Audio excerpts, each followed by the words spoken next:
যা আমরা মুখে বলছি, আমরা চেষ্টা করব আমাদের কাজের মধ্যেও তার রিফ্লেকশন বা প্রতিফলন থাকবে। সেজন্যই আমরা ব্যবস্থা গ্রহণ করছি।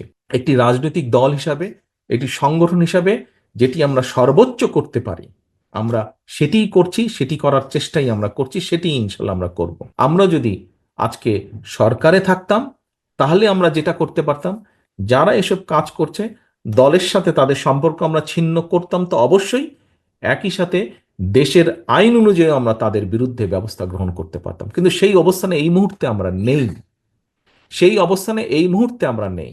কাজেই সেই অবস্থানে যদি ইনশাল্লাহ আমাদের যাওয়ার সুযোগ হয়, আজকে যেমন শুধু দলের সাথে সম্পর্ক ছিন্ন করছি, এর পরবর্তীতে সরকারি অবস্থানে থাকলে তখন যেহেতু আমাদের একটি সুবিধা থাকবে, অন্যায়কারী যেই হোক না কেন আমরা মুখে যেটা বলি আমরা সেটা বাস্তবায়নের চেষ্টা করব।